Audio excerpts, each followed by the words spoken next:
la plecare se tânguie că mă rup din inima ei și o doare. Am un sitiu cu toate.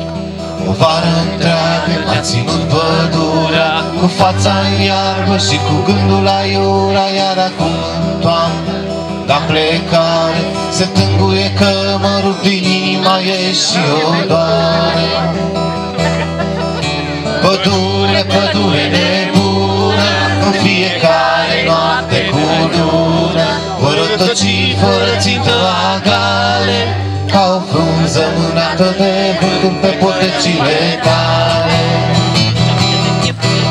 Pădure, pădure nebună, fiecare noapte cu lună, vor rătăci fără țintă agale, ca o frunză mânată de vânturi pe potecile tale.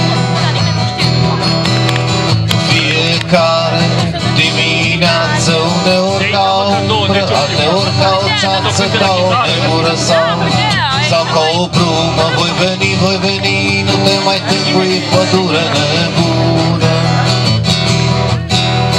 Fiecare dimineață, uneori ca o umbră, alteori ca o ceață, ca o nemură sau ca o brumă, voi veni, nu te mai tângui, pădure nebună. Pădure, pădure nebună, fiecare noapte cu lună, vor rătăci fără țintă agale, ca o frunză mânată de vânturi pe potecile tale.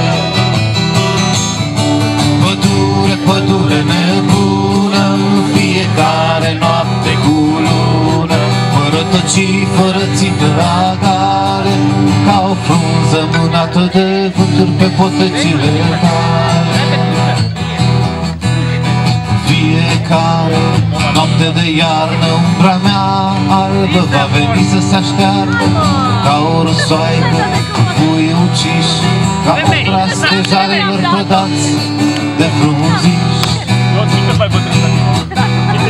Fiecare noapte de iarnă, umbra mea albă va veni să se așteartă, ca o răsoaică cu puii uciși, ca umbra stejarelor prădați de frunziși.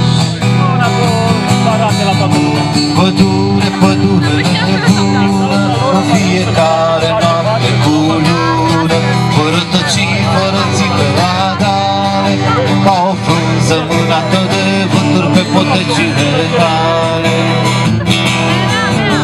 Pădure, pădure nebună, fiecare noapte cu lună, vor rătăci fără țintă agale, ca o frunză mânată de vânturi pe potecile tale.